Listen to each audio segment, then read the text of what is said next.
नमस्ते दोस्तों, हम लोग का ये नेक्स्ट वीडियो आ चुका है, दैट इज़ वीडियो नंबर 8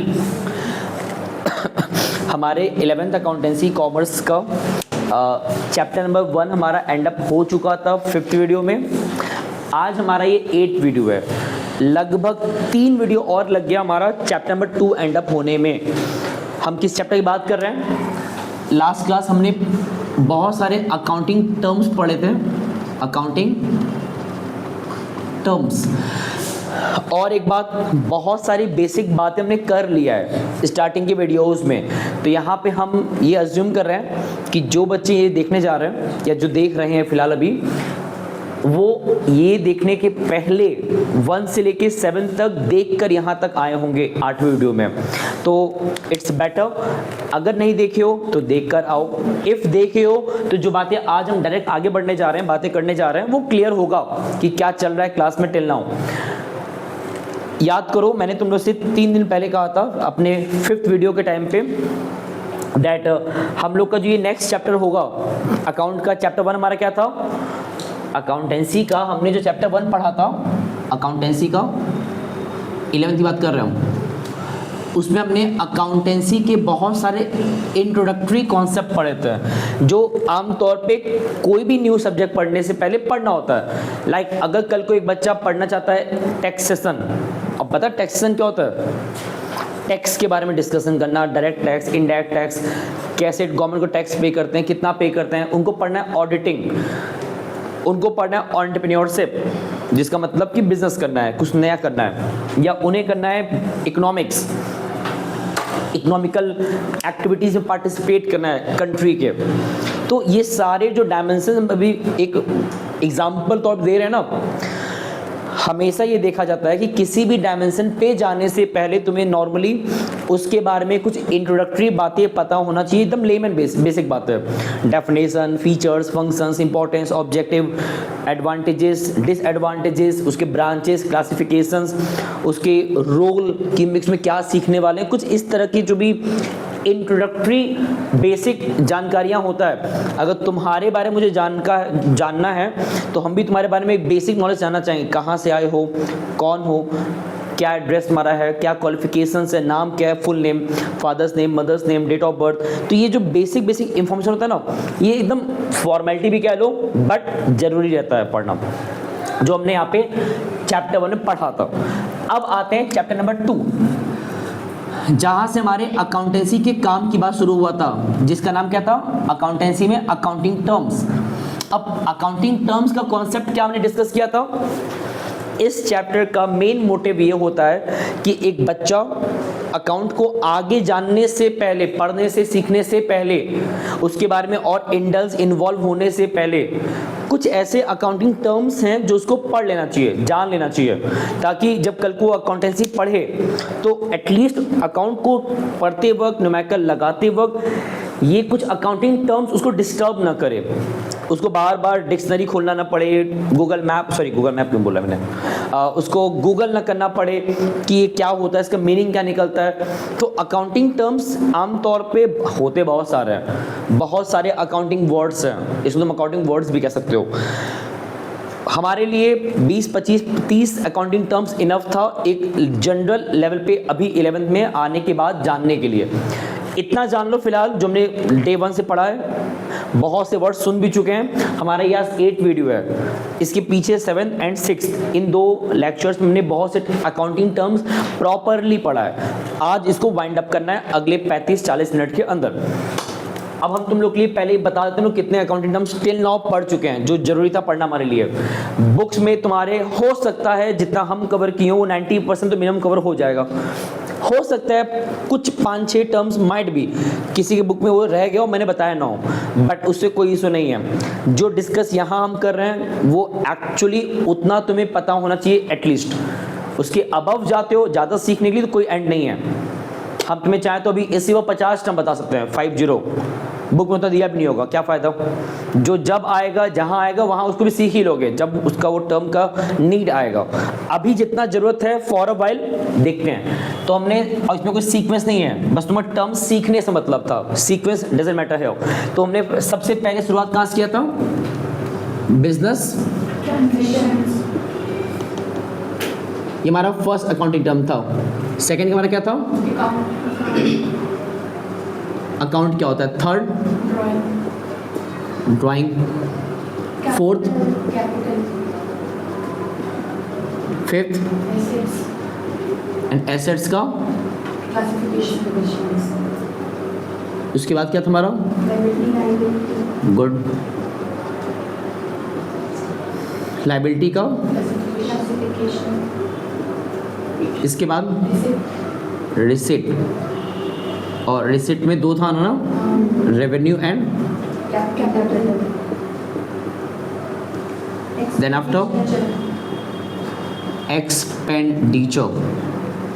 यहाँ भी हमारा क्या? रेवेन्यू एंड शॉर्ट में लिखे, वही सेम बात रिपीट की नीचे। नेक्स्ट क्या था? अच्छा ठीक है, इनकम, प्रॉफिट, गेन, ऊपर नीचे कर सकते हो, कोई दिक्कत नहीं है। लॉस, अच्छा एक पता है एक टर्म और भी है, मैंने कल लिखा नहीं था बट वो टर्म हमने ऑलरेडी ऊपर ही टर्म में पढ़ लिया है, तो हम बस लिख दे रहे हैं, अभी डिस्कस कर लेंगे। वो क्या था पता है? एक था रेवेन्यू और एक था पता है दो टर्म ने कहाँ पढ़ा है? देखो, तुमने रेवेन्यू डिस्कस किया था इनकम को पढ़ते वक्त, it is been included in income, और एक्सपेंस हमने कहाँ पढ़ा था? रेवेन्यू एक्सपेंडिचर को ही हम क्या बोलते हैं? तो उसका वही अदर नेम है, तो बहुत कॉम्प्लिकेट है, कंफ्यूज मत होना। इसके बाद में क्या पढ़ा था? नेक्स्ट क्या था? ओके गुड, सेल्स, और उसी सेल्स का हमने फिर रिटर्न पढ़ा था, सेल्स रिटर्न, देन आफ्टर उसके बाद परचेज, नेक्स्ट हमने पढ़ा था ट्रेड रिसीवेबल, जिसमें हमने दो टर्म पढ़ा था, डेब्टर एंड बिल्स रिसीवेबल, और हम लोग को एक पढ़ना था कल बट टाइम कल हो गया था, वो क्या था? ट्रेड पेएबल, ये मैं आज पढ़ना रहेगा, एंड इसमें दो टर्म पढ़ोगे, क्रेडिटर एंड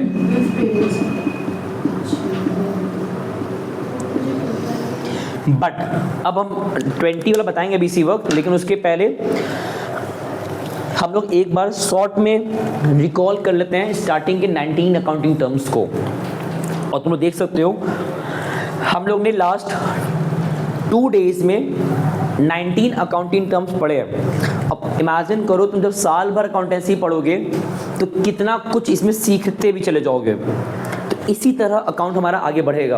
अभी तो आज ये पढ़े एंड अप होगा, अभी हम नीचे और अकाउंट टर्म लिखने वाले हैं जो इसके बाद हम लोग आज पढ़ने वाले हैं। और ये सब हो जाने के बाद चैप्टर 3 पे आओगे कल से, दैट इज अकाउंटेंसी के।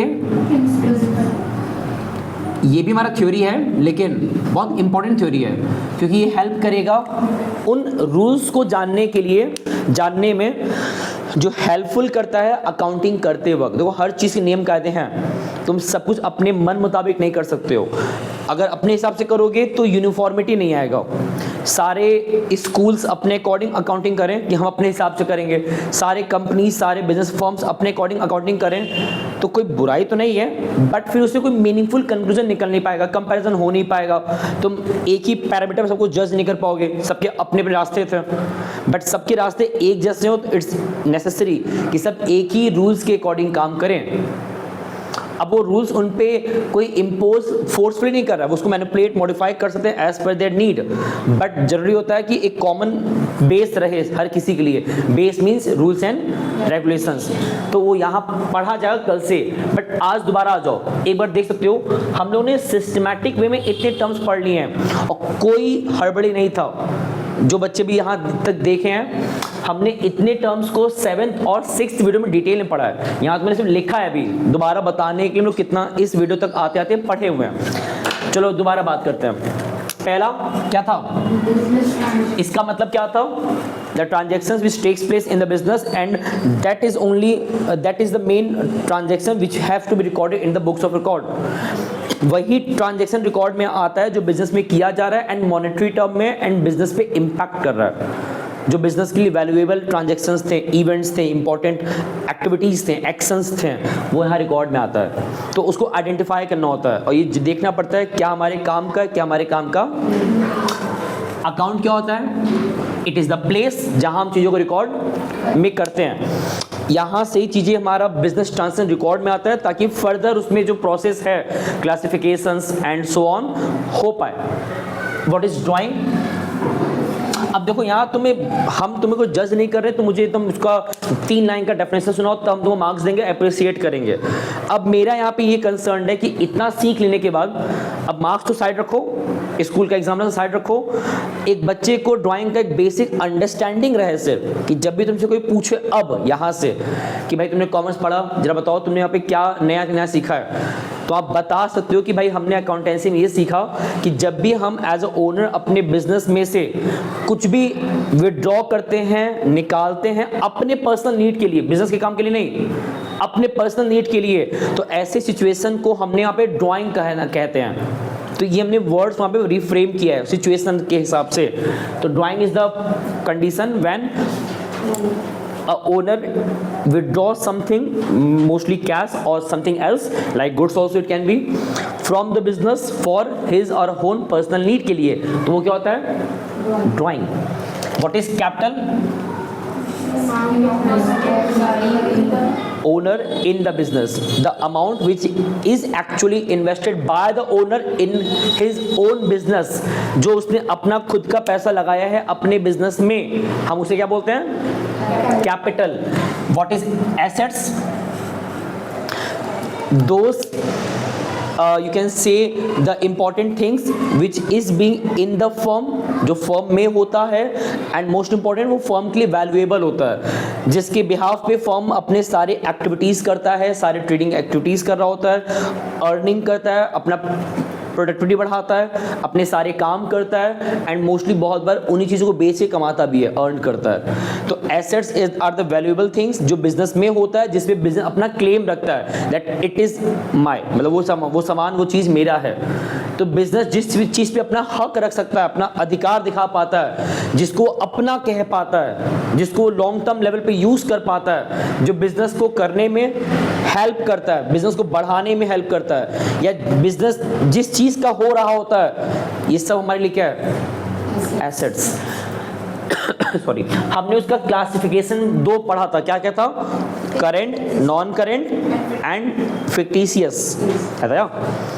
करेंट मतलब वो एसेट्स जो हमारे पास रहेंगे एक अकाउंटिंग ईयर तक, उसके विद इन में वो हमसे फिर दूर चले जाते हैं, अब बेवजह नहीं जाएंगे, उसको हम बेच के पैसा रिकवर कर लेते हैं अपना। तो जो एसेट्स आमतौर पे हमारे पास एक सर्टेन 1 ईयर तक रह पाता है सिर्फ, that is called current assets, जिसका बेनिफिट हम with in a year receive कर लेते हैं, सिंपल। एंड जिस चीज़ का बेनिफिट हमको 1 से अधिक करंट ईयर तक मिलता रहता है, मोर देन 1 ईयर तक हम बेनिफिट पाते हैं, जो हमको लॉन्ग टर्म बेनिफिट पहुंचाता है, वो सब क्या होता है? एंड कुछ ऐसे भी एसेट्स होते हैं जिसका हमको बेनिफिट नहीं मिल पाता but still it behave for us as like assets, it is called fictitious. यहाँ तक क्लियर है? हम एग्जाम्पल में नहीं जा रहे हैं क्योंकि वो बहुत डिटेल में हो जाएगा, यहाँ मेरा कंसर्न है तुमको एक बार ब्रीफ में बताने का। What is liability then? Opposite. Liability means the amount which we owed to the outsiders, owed to the outsider, मतलब जो हमको बाहर वालों को पे करना है, that is called liabilities। जो हमने रिसीव किया है बाहर वालों से amount and we have the obligation to pay that amount to the outsider in a particular time, and इसको डेट बोलते हैं, DEBT, नॉट DADE नहीं होता, डेट मतलब मरने वाला डेट नहीं, डेप्ट, DEBT। डेप्ट क्या होता है? एक टाइप का लोन सिचुएशन जहां तुमने किसी बाहर वालों से कुछ बोरो किया है and you have to pay him after a fix period of time, return करना होता है, जो मजबूरी भी है, कंपल्सरी भी होता है। इसका भी क्लासिफिकेशन था, 2 था, क्या क्या था? टेंजिबल एंड बहुत बढ़िया, क्या हम तुमसे बोल के सुन के बोल भी दे रहे हम भी। एसेट्स में था current, non current and fictitious. Non current में था फिक्स्ड एसेट्स जो फर्म के अंदर रहता है, लॉन्ग टर्म इन्वेस्टमेंट्स जो हम बाहर कहीं इन्वेस्ट किए होते हैं लॉन्ग टर्म लेवल पे, या लोन्स एंड एडवांस जो हम दिए होते हैं, लोन्स एंड एडवांसेस, वो था नॉन करंट एसेट्स का क्लासिफिकेशन। लायबिलिटी में क्या था? Non current liabilities and current liabilities. जो लायबिलिटीज का पेमेंट हमको विद इन 1 ईयर में कर देना है वो क्या होता है? Current liability. जैसे देखो क्रेडिटर, तुमने किसी उधार लिया है तो तुम उनका पेमेंट कब करोगे?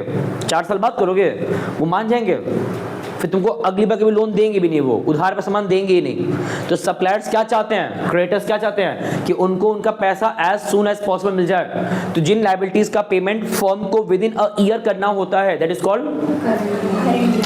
तो इसके 2 क्लासिफिकेशन है, करंट एंड नॉन करंट। जिन लायबिलिटीज का पेमेंट आफ्टर 1 ईयर भी हम शिफ्ट कर पाते हैं मोर देन 1 ईयर तक, that is called non current. What is receipt?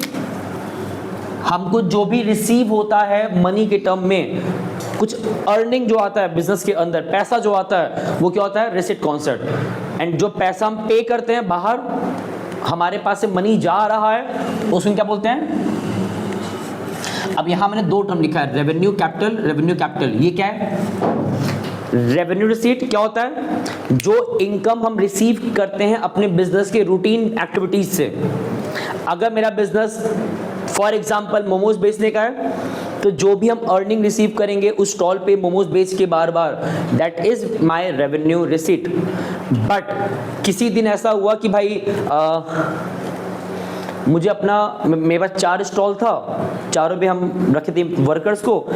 हो सकता है कोई एक स्टॉल मेरा अब नहीं काम कर रहा है, किसी एक जगह पे उतना वर्क नहीं कर रहा है, उतना इनकम नहीं हो रहा है, तो मैंने शॉप ही वहाँ बंद कर दिया और पूरा स्टॉल बेच दिया अपना। तो जो वहाँ से पैसा आएगा वो हमारे क्या कहलाएगा? Capital receipt. क्यों? क्योंकि स्टॉल बेच के पैसा कमाना तुम्हारा कोई रूटीन बिजनेस था, वो तो बिजनेस नहीं चला, तुमने बेचा मजबूरी में। तो जो इस टाइप का एबनॉर्मल इनकम होता है, जो कभी कभी किया जाता है, बल्क में किया जाता है और जरूरत पड़ता है तो किया जाता है, और वहाँ जो पैसा निकलता है उसे क्या बोलते हैं? एक तरीके से एसेट्स को बेच के जो पैसा आएगा that is capital receipt. And assets को एक्वायर करने पे जो पैसा जाएगा दैट इज कैपिटल एक्सपेंडिचर। और एक बात, जो हम बिजनेस के रूटीन काम को करके पैसा अर्न करते हैं that is revenue receipt. And उस बिजनेस के रूटीन काम को करने के लिए जो तुम पैसा खर्च करते हो, लाइक वेजेस पे करना, गुड्स को खरीद रहे हो तो गुड्स का पेमेंट करना। भाई तुम जब गुड्स मंगवा रहे हो तो तुम उसी को आगे जाके बेचोगे ना, तो मंगवाने के लिए जो पे करोगे उस वक्त ताकि बेच पाओ फ्यूचर में प्रॉफिट कमाने के लिए, तो जो भी तुमने एक्सपेंड किया eight the time of purchase that is called revenue expenditure. Business को चलाने के लिए जो खर्च करते हो रूटीन लेवल पे दैट इज रेवेन्यू एक्सपेंडिचर। ये सब हम लोग डिटेल डिस्कस किए हैं, अभी हम सिर्फ क्विक रिविजन करा रहे हैं, शॉर्ट में हम लोग clear. What is income then? कल बताया था क्या था? Between revenue and expense. किसी चीज को एक्वायर करते वक्त हमने कितना खर्च किया एंड उसको बेच के कितना रिसीव किया। जो गैप होता है, अगर वो ऐसा गैप है कि हमने एक्सपेंस से ओवर करके रेवेन्यू कमाया, सामान 10 रुपए का तो तुमने बेचा 12 रुपए में, तो जो गैप है 2 रुपीज का दैट इज योर इनकम। और उस 10 रुपीज को कहोगे कॉस्ट या फिर एक्सपेंस, एंड 12 रुपीज कहोगे रेवेन्यू या रिसिप्ट, एंड जिसके बीच का गैप है दैट इज योर इनकम। और यही काम अगर कॉन्टिन्यूसली करते हो पूरे 1 साल तक, तो जो एग्रीगेट अमाउंट इकट्ठा होगा इनकम कर करके बार बार, पूरे साल तुमने ऐसे बार बार बेचा, कुछ प्रॉफिट जोड़ के, तो प्रॉफिट नहीं कुछ इनकम को एक्स्ट्रा जोड़ के, तो जो एग्रीगेट अमाउंट बनता है at the end of the accounting year उसे क्या बोलते हैं? प्रॉफिट। तो profit is nothing but basically इसमें क्या होता है? हाँ, प्रॉफिट तुम एज अ होल देखते हो कि तुमने मान लो हो सकता है आज 4 सामान बेचे हो और हर एक सामान को बेच के तुमने 4 रुपए कमाया, तो कितना अर्न किया पूरे आज के दिन में? 16 रुपीज। मल्टीप्लाई कर लो, ये आज का था। तुमने इसी तरह पूरे साल पूरे महीने कमाया, तो 16 × 30 कितना हो जाएगा? 480। That is your profit of the whole month, not of a single day, not of a single sale. पूरे प्रॉफिट एज अ होल निकालते हैं, मंथ का, year, whatsoever. What is gain then? जो भी हमको एबनॉर्मल इनकम होता है like this capital जो होता है कैपिटल रिसीट, हम उसी को गेन भी कह सकते हैं, क्योंकि ये तुम्हारा कोई एक तरह से रूटीन अर्निंग नहीं था भाई। अब मैंने जो 4 में से एक अपना स्टॉल बेच दिया था, क्या ऐसा काम हमेशा करेंगे? नहीं। तो जो हमारे बिजनेस का रूटीन एक्शन नहीं होता है, बिजनेस का रूटीन ऑपरेशनल अर्निंग नहीं होता है, एक अब नॉर्मल कह सकते हो, लॉटरी निकल गया, ये क्या हो गया? गेन। पैसा यहां भी आ रहा है, तो इसको भी प्रॉफिट एक हद तक कह सकते हो, बट इसका नेचर अलग है। ये बिजनेस के रूटीन एक्टिविटीज से अर्निंग नहीं हुआ है, और तुमको भी पता है कि ऐसा हर बार नहीं होने वाला। What is loss? सबसे सिंपल है, कल मैंने बताया था लॉस को 2 तरफ पढ़ सकते हो। कुछ भी हासिल नहीं हो रहा है मनी टर्म में, दैट इज लॉस। तुम्हारे फॉर्म के अंदर आग लग गया, सामान चोरी हो गया, तुमने डोनेशन दे दिया, सामान फ्री फंड का बांट दिया लोगों में, गरीबों में, ये सब क्या है? कुछ हासिल हो रहा है सिवाय दुआओं के? तो मनी टर्म में कुछ हासिल नहीं हुआ ना, दैट इज लॉस। या यू कैन ऑल्सो से कि जब हम पैसा पा रहे हैं लेकिन जितना पाना चाहिए मिनिमम, कम से कम मिनिमम, मतलब क्या होता है? कट टू कट, कि अगर मेरा 10 रुपये लगा है कोई सामान खरीदने में, तो मुझे कम से कम 10 तो मिल जाए कि लॉस ना होने पाए। बट मान 9 मिला, तो जो 1 रुपीज़ का कम मिला उसमें क्या कहेंगे? तो पैसा नहीं मिला ऐसा नहीं, 9 तो हाथ में आया है, लेकिन 1 रुपीज़ कम आया ना, एटलीस्ट लॉस होने से बच गया, लॉस हो गया इस वजह से। तो जब पैसा आता है बट स्टिल लेस पैसा पाते हो कंपेयर टू जितना पैसा खुद लगा दियो उसको पाने में, और तुमने उसको कम में बेच दिया, तो वो क्या होता है? बहुत बेसिक चीज़ें हैं, ये सब डिस्कस में किए लास्ट टाइम, अभी सिर्फ एक दोबारा से रिकॉलिंग हो रहा है। रेवेन्यू बता चुके हैं कि हम जो भी पैसा पाते हैं सेल के दौरान, कुछ दिक्कत हुआ है क्या? ठीक, जो भी हम रिसीव करते हैं सेल करके गुड्स एंड सर्विसेज को, that amount is called as a whole revenue, जिसको तुम टर्नओवर भी कहते हो, जो पूरे साल का निकाल लेते हो। तुमने अगर आज बेचा 100 रुपए का सामान, अब क्या पता उस 100 रुपए सामान को बेचने तुमने 90 रुपए इन्वेस्ट भी किया होगा और 10 रुपये प्रॉफिट निकला होगा या इनकम निकला होगा, ठीक, बट उस 100 रुपये जो तुम्हारा पैसा हाथ में आया, दैट इज योर रेवेन्यू। तुम इसी तरह पूरे महीने का निकालते हो, दैट इज मंथली रेवेन्यू। अब उस मंथली रेवेन्यू को अर्न करने के लिए तुमने मंथली एक्सपेंडिचर भी किया होगा, है ना, और उसका जो गैप है वो तुम्हारा क्या निकलता है फिर? प्रॉफिट या इनकम। तो रेवेन्यू क्या होता है? The money receive by selling of a goods and services. What is expense? बता चुके ऊपर हम। रेवेन्यू एक्सपेंडिचर क्या बोलते हैं? एक्सपेंसेस, कि हम जो भी खर्च करते हैं चीजों को एक्वायर करते वक्त, वो क्या होता है? मोस्टली हम यहाँ किसकी बात करते हैं? अपने बिजनेस के रूटीन जो हमारे एक्सपेंसेस हैं उनकी बात होता है। What is sales then? कल बताया था ये भी। गुड्स को बेचना, गुड्स एंड सर्विसेज को सेल आउट करना मार्केट में, that situation is called sales. सिर्फ गुड्स की बात हो रही है, जिस चीज में बिजनेस डील कर रहा है, जब हम उसको अपने से दूर करते हैं, किसी कस्टमर को बेच देते हैं, that process is termed as sales for the business point of view. And वही बेचा हुआ सामान वापस आ जाए फ्रॉम द कस्टमर, कस्टमर सामान पसंद नहीं आया, उसने रिटर्न कर दिया, तो हम उस रिटर्न के प्रोसेस को क्या बोलेंगे? हम मतलब फर्म क्या बोलेगा? सेल्स रिटर्न, कि बेचा हुआ सामान, सेल्स हुआ सामान, रिटर्न वापस आ गया। और इसका अदर नेम भी था, क्या था? सामान वापस आ गया ना बिजनेस के अंदर, तो वापस आने का मतलब इन होना, तो what we will say it will called as return inward. What is purchase? Goods and services का एक्वायरिंग करना, और यहाँ पे गुड्स एंड सर्विसेज को सोल्ड करना, बेचना। तो एक एक वर्ड से भी याद रख सकते हो। एक्वायर मतलब चीज़ों को हासिल करना, तो फ्री में तो हासिल करोगे नहीं, पे करोगे। तो जब हम गुड्स एंड सर्विसेज को एक्वायर करते हैं पे करके, उसको हम बोलते हैं परचेज। बहुत बार हम पे नहीं भी करते हैं, उधार पे खरीदते हैं, स्टिल वो परचेज कहलाएगा।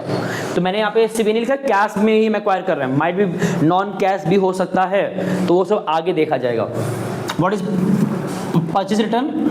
जब हमें लगता है हम जो सामान परचेज किए वो खराब निकल गया, या हमारे लिए सूट नहीं कर रहा, हमें पसंद नहीं आ रहा, as per hour expectation meet नहीं कर रहा, या हमारे स्पेसिफिकेशन को टैली नहीं कर रहा, जैसा हम चाहते थे वैसा नहीं मिला, तो हम रिटर्न लगा देते हैं कि भाई हमको नहीं सामान चाहिए। When a firm return the goods, it is called purchase return.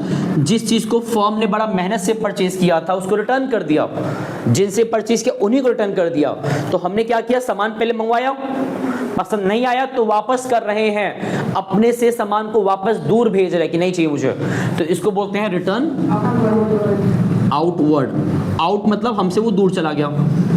ये हमने पढ़ा था कल की सेकंड लास्ट क्लास, वो क्या था, ट्रेड रिसीवेबल। इसमें क्या होता है, जब भी हम एक पहले वर्ड पढ़ लो क्या लिखा है, रिसीवेबल मतलब रिसीव नहीं हो गया है, मिलना है, मिलने वाला है इन फ्यूचर।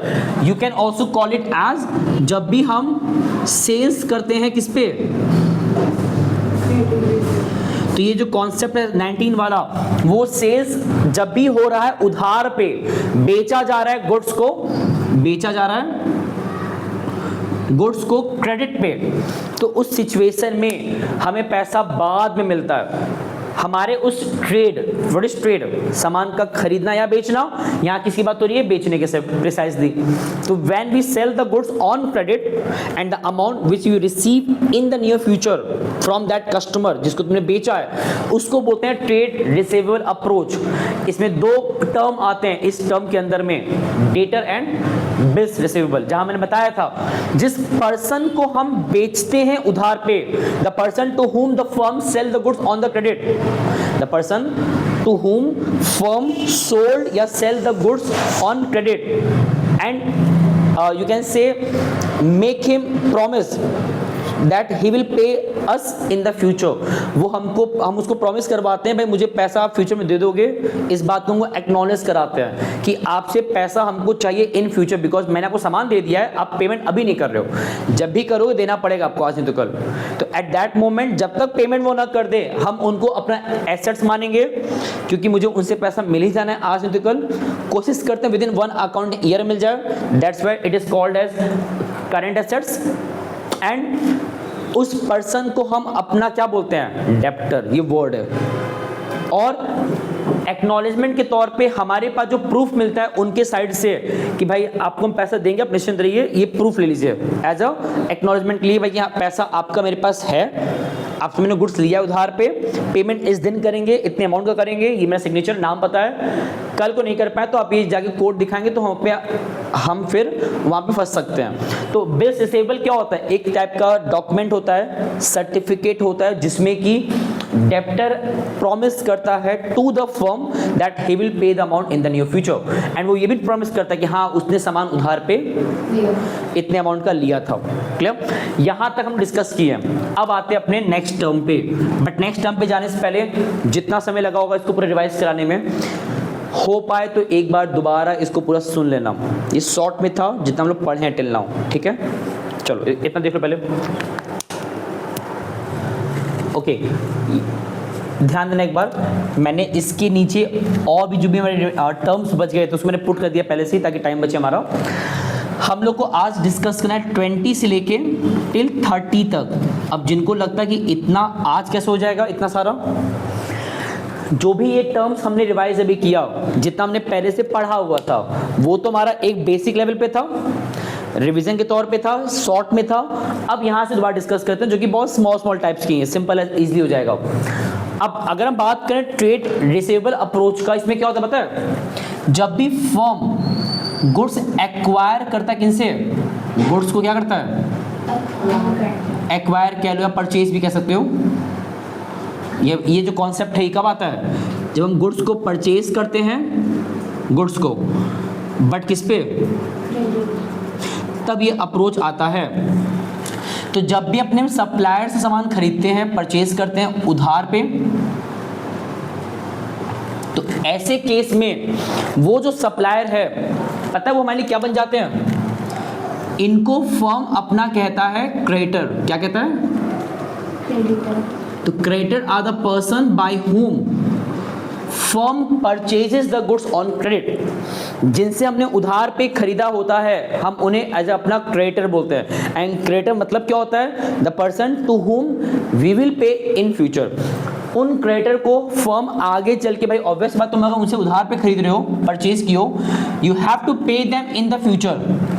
तो जिनको भी हम फ्यूचर में पे करने वाले होते हैं, किसी को भी, मतलब फर्म जिनको भी पे करेगा फ्यूचर में उधार पे लेने के बाद, कुछ भी सामान उधार पे तुमने आज परचेज किया, you have to pay them in the near future, at that moment that person will be considered to be creditor for you. इतना याद रहेगा। और ऐसे केस में हम अपने पास एक जो प्रूफ के तौर पर रखते हैं, प्रूफ के तौर पे उसको बोलते हैं बिल्स पेएबल। मतलब क्रेडिटर को भी भरोसा नहीं होता है हमारे ऊपर, वो चाहते हैं कि भाई हम भूल ना जाए कि हमको पे करना है उन्हें, तो वो क्या कहते हैं कि भाई हम आपको एक डॉक्यूमेंट दे रहे हैं, खुद साइन करके आपको दे रहे हैं हम, वो अपने पास रखे रहिएगा, जो आपको बार बार एहसास और याद कराएगा कि हमारा पैसा आपके पास रखा हुआ है, आपको पे करना है, पेएबल।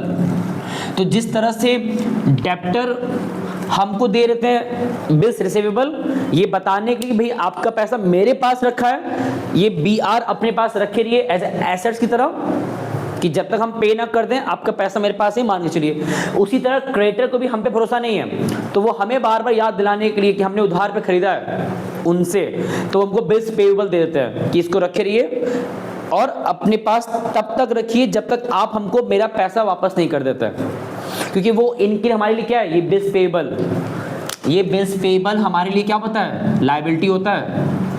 और ये लायबिलिटी बिल्स पेएबल के तौर पे हम अपने पास रखते हैं सिर्फ खुद को बार बार रिमाइंड कराने के लिए कि हमारा एक लायबिलिटी है जो हमें पे करना है क्रेडिटर को इन द नियर फ्यूचर।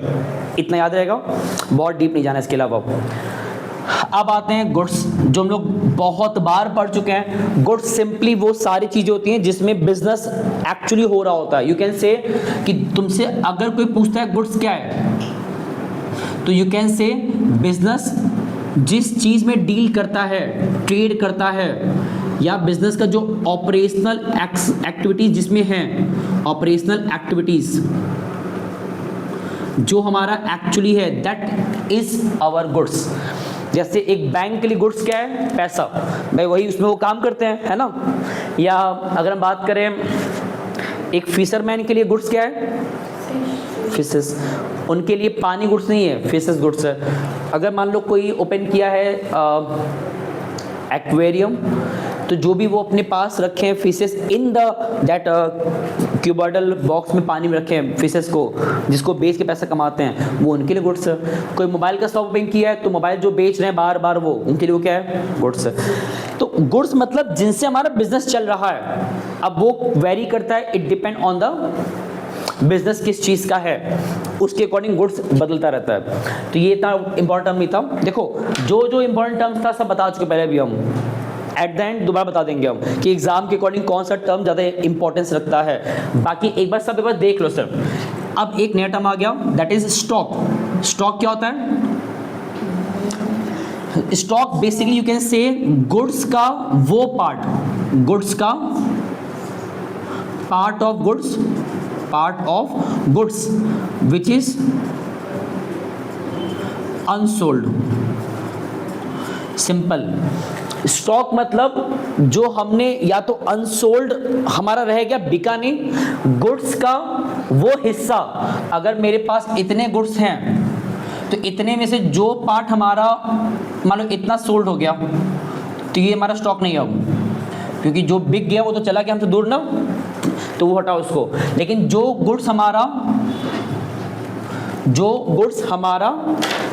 अनसोल्ड रह गया, या फिर जिसको हमने एक तरीके से होल्ड किया हुआ है आने वाले न्यू या नेक्स्ट अकाउंटिंग ईयर में सोल्ड करने के लिए, तो इसी को हम बोलते हैं अपना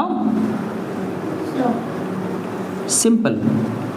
बहुत कॉम्प्लिकेट मत करो। मैंने क्या बोला अभी, the part of goods that is being unsold because of any reason. भाई साल बीत गया, तुम्हारा कुछ सामान नहीं बिक पाया, तो ठीक है कोई बात नहीं, जो नहीं बिक पाया, जो हमारे पास रह गया, we will call it as a stock. अब इसके भी टाइप्स हैं, ओपनिंग एंड अकाउंटिंग ईयर के बिगनिंग में जो हमारे पास स्टॉक होता है, बिगनिंग में, बी मतलब बिगनिंग, वो क्या होता है, ओपनिंग स्टॉक। अकाउंटिंग ईयर के क्लोजिंग में जो स्टॉक होता है उसे क्या बोलते हैं? जैसे जो गुड्स का हिस्सा साल के शुरुआत में हमारे पास है, जो हमने अभी परचेज नहीं किया है, वो पिछले साल का था, इस साल भी रह गया हमारे पास, तो उसमें क्या बोलेंगे? Opening stock. साल का अंत आ गया, जो सामान नहीं बिक पाया, अब वो सामान रखना मजबूरी है अगले साल के लिए भी, तो वो हमारे लिए क्या है भाई, तुम्हारे पास फॉर एग्जांपल तुम्हारा बिजनेस था वो बेचने का, क्या कह सकते हो, विंटर क्लॉथ, बिकॉज गर्मी आ चुका है, अब तो विंटर बिकेगा नहीं, विंटर क्लॉथ है ना। तो इस वक्त तुम्हारे पास जो सामान विंटर वाले बच गए होंगे, जो नहीं बेच पाए बिकॉज क्लाइमेट चेंज हो चुका है, अब गर्मी आ चुका है, वो बिकेगा ही नहीं अगर बेचना चाहोगे भी तो तुमको उसको होल्ड करके स्टोर करना मजबूरी हो गया है, अपने पास रखना पड़ेगा, ताकि जब नवंबर आएगा तब निकालेंगे बेचने के लिए। तो जो तुमने अपने पास अब प्रिजर्व करके अभी रख लिया, बिकॉज अब बिक ही नहीं सकता, वो अनसोल्ड रह गया, तो that is called closing stock. और जहां विंटर आएगा तो तुम जो न्यू लोगे तो देखा जाएगा, बट उस विंटर नवंबर टाइम पे, इस साल नवंबर में जो अभी तुमने प्रिजर्व किया है वो तुम पहले वहां निकालोगे कि भाई चलो पहले इसको बेचते हैं, ये हमारा ओल्ड स्टॉक है, तो उसको हम क्या बोलते हैं, उस टाइम क्या बोलोगे उसको, ओपनिंग स्टॉक, जो अनसोल्ड था पहले का। और ये हमारा क्या है, जो अनसोल्ड है टिल एंडिंग आते आते भी नहीं बिक पाया था। और स्टॉक क्या होता है, part of goods which is unsold, या जिसको अपने खुद अपने लेवल पे क्या किया था, होल्ड, या एक और वर्ड कह सकते हो प्रिजर्व। जरूरी नहीं है तुम उसको तो बिका ही ना हो, बहुत बार ये भी होता है हम बेचना नहीं चाहते हैं, जैसे होता नहीं है कि हमने खुद से ही कहा नहीं भाई मेरे पास 100 बेंचेस है, हम अभी से 50 बेचेंगे या 40 बेचेंगे और 60 बेचेंगे अगले साल। तो मैंने खुद जानबूझ के अपना सामान पूरा नहीं बेचा, तो जो हमने बेचना चाहा that is actual our supply in the market, लेकिन जो हमने नहीं बेचना चाहा अपने मन से अपने पास रख लिया, प्रिजर्व कर लिया, दैट इज कॉल्ड। अब भाई मेरे पास मान लो 100 नॉलेज है, 100 इंफॉर्मेशन है अकाउंट के बारे में, हम तुम्हें सारे आज नहीं दे रहे हैं, तुम्हें सिर्फ आज हम 10 दे रहे हैं, बाकी कल देंगे। तो जो मैंने कल के लिए टाल दिया, you can say I have stored that information for tomorrow, it will be considered as stock, कि मैंने अपने नॉलेज के लेवल पे कुछ चीजें भी होल्ड किया है कि नहीं कल बात उस पर किया जाएगा, सारी बातें आज मत जान जाओ, तो ये भी स्टॉक अप्रोच होता है। अब आते हैं नेक्स्ट, हमारा क्या है, इन्वेंट्री बड़ा इंपॉर्टेंट है। देखो मैन्युफैक्चरिंग के कॉन्टेक्स्ट में, मैन्युफैक्चरिंग मतलब इंडस्ट्री के कॉन्टेक्स्ट में व्हाट इज इन्वेंट्री, तो यहां लिखा मैंने 4 बातें, inventory of raw material, inventory of semi finish goods, inventory of finish goods, inventory of stock and trade. मैंने शॉर्ट में लिखा है, दोबारा बोलते रहे, ध्यान बुक में से दिया हुआ है। इन्वेंट्री ऑफ रॉ मटेरियल क्या होता है, मैन्युफैक्चरिंग लेवल पे जो भी हम, देखो इन्वेंट्री और स्टॉक दोनों अलग नहीं है, इन दोनों का कॉन्सेप्ट बहुत हद तक सेम है, बस फर्क कितना है, ये होता है बिजनेस के कॉन्टेक्स्ट में, ट्रेडिंग के अप्रोच, यहाँ कोई मैन्युफैक्चरिंग नहीं हो रहा है, यहाँ सिंपली एक नॉर्मल बिजनेसमैन है, खरीद रहा है बेच रहा है, सिंपल। यहाँ वो बना रहा है, तो जो बना रहे होते हैं मैन्युफैक्चरर्स वो स्टॉक वर्ड यूज नहीं करते हैं, वो क्या यूज करते हैं, दोनों का मीनिंग सेम है, फिर से कह रहे हैं हम, बस मैन्युफैक्चरर स्टॉक नहीं बोलते, वो क्या बोलते हैं हम, और एक दुकानदार अगर है तो वो इन्वेंट्री नहीं बोलता, वो क्या बोलता है, बस इतना ही फर्क है। तो अब इसमें क्या होता है, इनके केस में 4 टाइप्स होते हैं।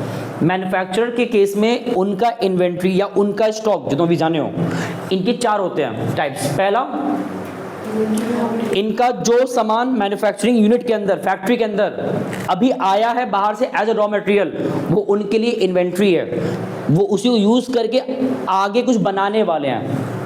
एंड ये क्या लिखा है, inventory of semi finish goods, जिसको हम एक वर्ड और बोलते हैं, यहाँ स्पेस नहीं है, सुन लो सिर्फ, inventory of work in progress, कि जो हमारा इन्वेंट्री वाला सामान प्रोसेस में है बनने के, अभी आधा बना या प्रोसेस में है, उसमें क्या बोलते हैं। और बहुत बार मैन्युफैक्चरर्स का इन्वेंट्री जो बन चुका होता है फिनिश गुड्स, या तो अभी बनने वाला है, बन रहा है, या कुछ ऐसे मैन्युफैक्चरर होते हैं जो डायरेक्टली कुछ खरीद लेते हैं अपने पास, डायरेक्ट मंगवा लेते हैं। एक मान लो कार कंपनी है, तो उसने क्या किया, सारे काम खुद कर रहा है, बॉडी बना रहा है, इंजन बना रहा है, सब बना रहा है, उसने टायर परचेज कर लिया सिर्फ दूसरे कंपनी से, तो वो क्या होता है, inventory of stock in trade, कि उसने अपने पास कुछ डायरेक्ट खरीद लिया है ताकि वो आगे उसको बेच पाए या उसको कार में लगाकर आगे फॉरवर्ड कर सके बेचने के लिए एज अ होल पूरे कार को।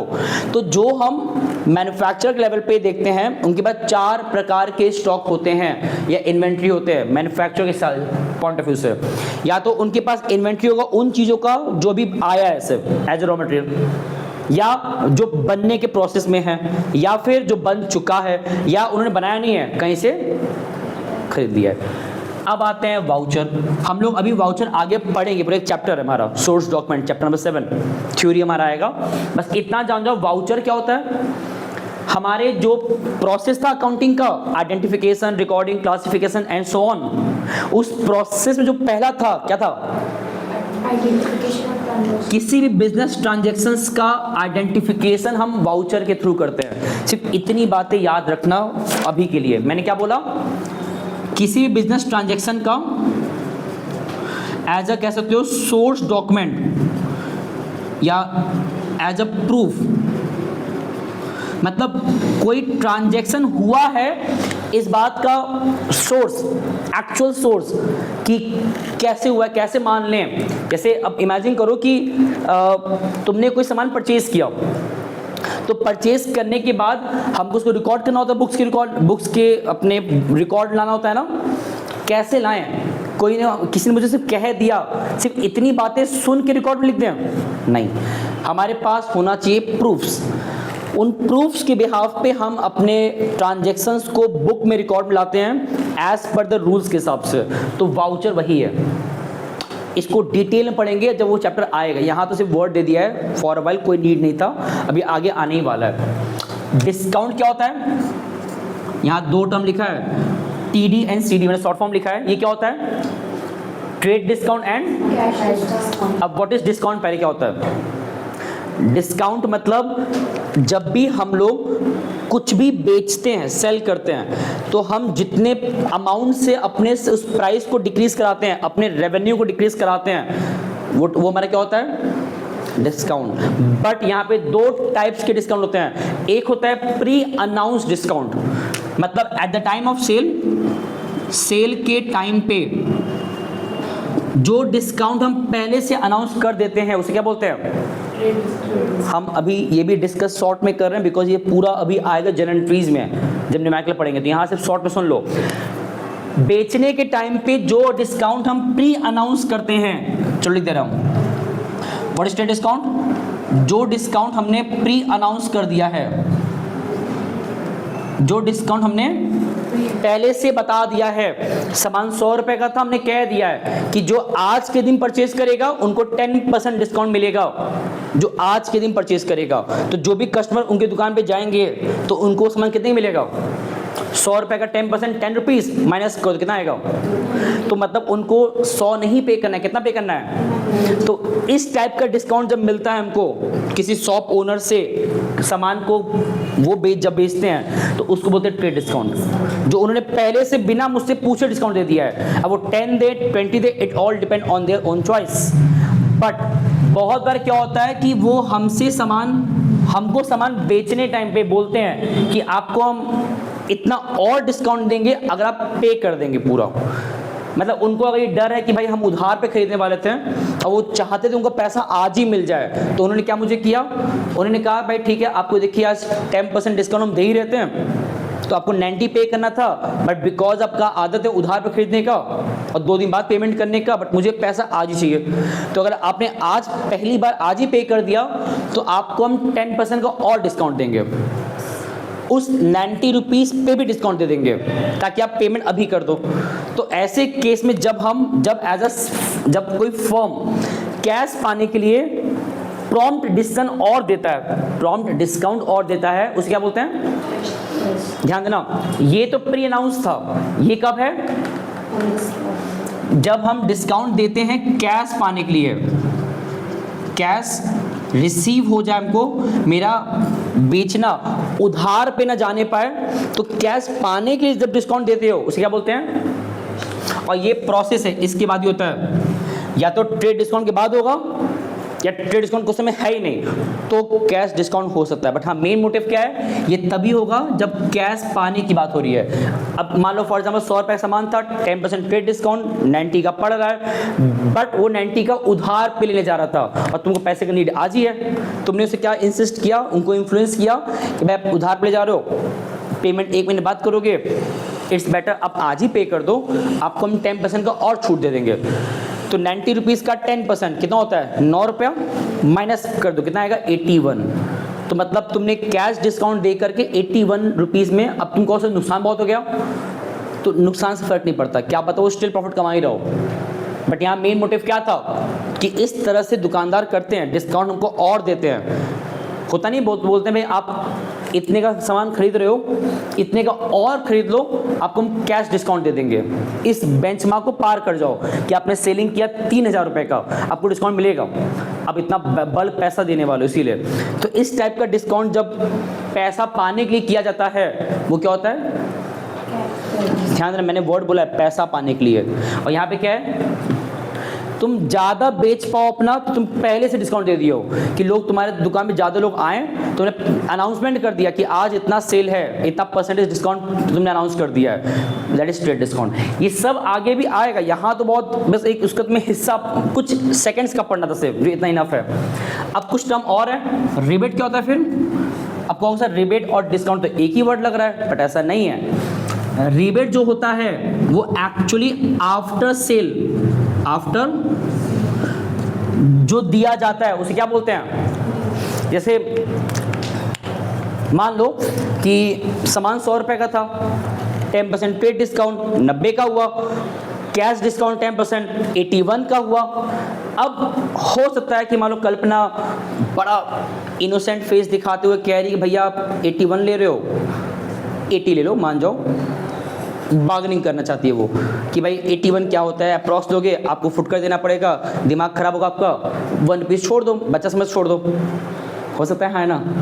तो उसने क्या किया, 81 के बजाय 80 देने का इसने इंसिस्ट किया। सब कुछ हो चुका है, सेलिंग हो चुका है, पूरा हिसाब किताब फाइनल हो चुका है, दुकानदार मान चुका है भाई सामान 100 का था, 10% से प्री अनाउंस डिस्काउंट दिया, 90 हुआ, तुम पे करने तैयार हो गई थी, उधार पे नहीं खरीद रही हो, तुमने 10% और डिस्काउंट हासिल कर लिया, 81 का आया। अब तुम कह 81 बड़ा ऑकवर्ड लगा देने में, हम 80 देंगे, नहीं तो खरीदेंगे नहीं, चाहिए। तो इसका मतलब क्या है कि अब वहां पे सब डीलिंग हो चुका था, अब तुम वहां पे थोड़ा सा और अपना लालच दिखा रही हो कि मुझे और डिस्काउंट चाहिए। तो आफ्टर सेल के बाद जब हम थोड़ा सा और फोर्स करते हैं दुकानदार को, अब यहाँ पे कस्टमर फोर्स कर रहा है कि कुछ तो और कम करिए। अभी तक तो भाई उसका लालच था दुकानदार का कि वो ज़्यादा बिक जाए तो प्री अनाउंस डिस्काउंट दिया, पैसा हाथ में आ जाए तो वो तुमको और डिस्काउंट देने के लिए फोर्स किया कि भैया पे करो आज ही। अब यहाँ तुम अपना दिमाग लगा रहे हो कि नहीं भाई हम थोड़ा और कम करेंगे। अब वो मान गया तो ठीक, नहीं माना कोई बात ही नहीं है। तो रिबेट में क्या होता है, आफ्टर सेल जब थोड़ा सा और बार्गेनिंग करने की कोशिश करते हैं कि कम पे करना पड़े, 2 रुपये बच जाए, बचा लेते हैं, इसे क्या बोलते हैं, इतना याद रहेगा। चलो प्रोप्राइटर हम लोग डे 1 से पढ़े हैं, क्या होता है, एक ही वर्ड इसका है, क्या था, इसको हम सिंपली कहते हैं ओनर ऑफ द फर्म, जो पैसा एक्चुअली इन्वेस्ट कर रहा है, जो बिजनेस के सारे कामकाज को देख रहा है, सिंपल। ये 3 टर्म्स नीचे बड़े अच्छे लिखे हैं, क्या लिखा जरा पढ़ो। चलो एक मान लो फर्म था, उसने सामान बेचा ए पर्सन को, सेल किया गुड्स, ठीक है ना, और इसने प्रॉमिस किया हम आपको देंगे 600 रुपीज़, ध्यान देना ये उधार पे है, और उसने प्रॉमिस किया आपको हम 2 मंथ के बाद, आफ्टर 2 मंथ कितना पे करेंगे। हम सिंपल एग्जांपल ले रहे हैं, ज़्यादा कॉम्प्लिकेट नहीं कर रहे हैं। अब समझो अगर, और ये हमारा ए क्या कहलाएगा यहाँ पे, यहाँ तक ठीक है ना। अब हो सकता है ए तुम्हें सारा पैसा दे भी दे बिना ज़्यादा नाटक किए, तो अगर ए ने पैसा दे दिया तो he will be called as good debtor या गुड डेप्ट, कि अच्छा इंसान था, उसने पूरा पैसा दे दिया। बहुत बार ये भी होता है कि वो कहता है कि भाई आपको हम कंप्लीट नहीं दे पाएंगे, वो कह रहा है कि आउट ऑफ 600 आपको हम दे पाएंगे सिर्फ और सिर्फ 500, और 100 रुपया नहीं दे पाएंगे, और 500 दे पाएंगे, टिक लगाएं हम। तो ध्यान देना, जितना वो दे पाएगा एट दैट मोमेंट उतना हमारे लिए क्या गुड डेप्थ हो गया, उतना पैसा रिकवर हो गया। जो नहीं दे पाएगा, और नहीं दे पाने के कारण क्या है, बहुत सारे हैं भाई, क्या पता 2 महीने के अंदर बदल गया हो, उसका जो होता है मन मिजाज बदल गया हो, वो अब नाटक करो पैसा देने में। वहाँ तो बड़ा बड़ी बातें कहा दे देंगे, जब 2 महीना बीता पैसा मांगने जा रहे हो, कह रहा है सब पैसा ही नहीं मेरे पास। वो कह रहा है मार पीट लीजिए, पैसा दे नहीं पाएंगे आपको हम, 500 दे पाएंगे या तो एक्सेप्ट कर लीजिए, अदरवाइज कोई बात नहीं, 100 कभी नहीं दे पाएंगे हम। मतलब डायरेक्टली कह रहा है कभी देंगे ही नहीं, अब भूल जाइए आप, ऐसा वाला हाल है। वो कह रहा है आप मुझे तो आप 500 ले लीजिए, बाकी पैसा पूरा माफ़ कर दीजिए मुझे आप। तो अगर ऐसा कभी केस बने जब कोई डेप्टर हमारा कुछ पैसा देने से एकदम मना कर दे और साफ साफ कह देंगे ही नहीं, कभी नहीं देने वाले, तो इसको बोलते हैं अपना बैड डेट, कि इतने रुपए का क्या हो गया, नुकसान हो गया। तो bad debt is a situation when a debtor refuses to pay his amount to the firm. देने से मना कर दिया, देंगे भी नहीं, एक होता है बाद में देंगे, ऐसा नहीं है, देंगे ही नहीं, तो क्या होता है। बट मान लो कि 1 साल के बाद उसके अंदर कोई आत्मा आया, उसने कहा हम देने तैयार है, हमने बैड डेट मान लिया था, वो मना भी कर दिया नहीं देंगे, हम उसको भूल भी गए, उसके नाम को काट पीट दिया अपने बुक से रिकॉर्ड में से, उसको एकदम इग्नोर कर दिए हैं, बात करना बंद कर दी, सब कुछ हो गया।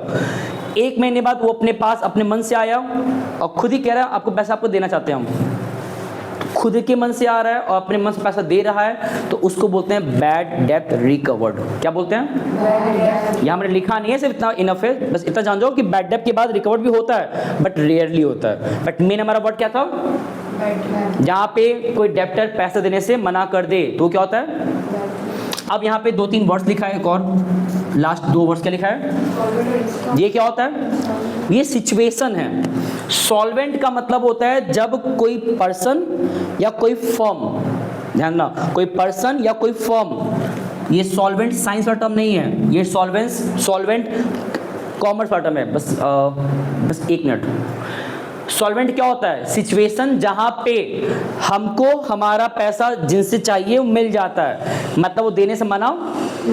तो व्हेन अगर यहाँ पे कंप्लीट 600 दे देता तो एट दैट मोमेंट ए क्या कहलाएगा, कि वो अच्छा इंसान है। हमने सॉल्वेंट वर्ड बोल दिया कि पूरा पैसा रिकवरेबल है, लेकिन जब वो कह दे नहीं देंगे, तो जब कंप्लीट नहीं देगा तो इनसॉल्वेंट। कुछ हिस्सा दे रहा है, कुछ नहीं दे रहा है, तो यू कैन से ये 500 वाले केस में क्या है सॉल्वेंट, और 100 वाले केस में क्या है वो, तो ये सिचुएशनल है। जो नहीं मिल पा रहा वो अमाउंट बैड डेट है, जो पर्सन या फर्म हमको पैसा नहीं दे रहा है उसमें क्या बोलेंगे, इंसॉल्वेंट। इंसॉल्वेंट सिचुएशन होता है जहां पे हम अपना ही पैसा रिकवर नहीं कर पाते। एक फर्म भी बहुत बार इंसॉल्वेंट हो जाता है। एक बैंक में तुम पैसा जमा किए थे, बैंक पैसा डुबा दिया, अब वो पैसा मेरा वापस नहीं कर रहा है, you will call that bank insolvent, कि वो इंसॉल्वेंट हो गया है। और जो पैसा दे देता है टाइम पे, कोई नाटक नहीं करता, तो वो क्या होता है। देखो बेटा, हम लोग ने आज के इस लेक्चर में थोड़ा कोशिश किया, थोड़ा लंबा चला गया, लेकिन मेरा भी ये प्रयास था कि इस पूरे लेक्चर को वाइंड अप करें, इस चैप्टर को एज अ 1 आवर चला गया, कोई बात नहीं। देखो ये चैप्टर वाइंड अप हुआ है, जो इसको आज देख लेगा तो मतलब वो करीब करीब चैप्टर 1 और 2 डिटेल में आज एंड अप हो गया। हमारा ये 8वां वीडियो है ना, 2-3 वीडियोस और लगे हैं, प्रिंसिपल्स एंड अप हो जाएगा, फिर तुरंत हम कहाँ मूव करेंगे, न्यूमेरिकल्स, जो बहुत मज़ेदार रहेगा पढ़ने में। थ्योरी पे काम करना इतना बहुत ज़रूरी था, तुमने बोर्ड पे ही देख लो, जिस चीज़ को हम 2-3 दिन बाद पहले कह रहे थे बार बार कि अकाउंटिंग टर्म्स पढ़ना जरूरी है। इट इज़ एज लाइक तुम नर्सरी में आ रहे हो, तुम्हें पढ़ना जरूरी था अल्फ़ाबेट्स, कॉमर्स में आ रहे हो अकाउंटेंसी पढ़ रहे हो, तो यहाँ बेसिक टर्म पढ़ना जरूरी था, कंपल्सरी था, ताकि आगे चीज़ें कॉम्प्लिकेशन के तौर पे ना देखने हमें पड़े। खैर इतना उतार लो, नेक्स्ट टाइम जब मिलेंगे कल मतलब होपफुली, तो चीज़ों को और आगे ले चलेंगे न्यू चैप्टर पे। बाकी जितना डिस्कस अभी तक हुआ है उसको रिवाइज करना है, बुक से पढ़ना है, यहाँ भी है, यहाँ से नहीं तो हम तुमको नोट्स दे देंगे, PDF दे देंगे, वहाँ से पढ़ सकते हो, पढ़ना एक बार है ना, सब भूल जाओगे। एंड जहाँ जो टर्म्स कम लिखे हैं आज की डेट में, बिकॉज थोड़ा लेंदी था, उसको सुनना, मैंने क्या क्या वर्ड्स बोला है, बुक में वही बातें लिखा है, ठीक है। चलो चलते हैं, बहुत लंबा हो चुका है, धन्यवाद, थैंक यू।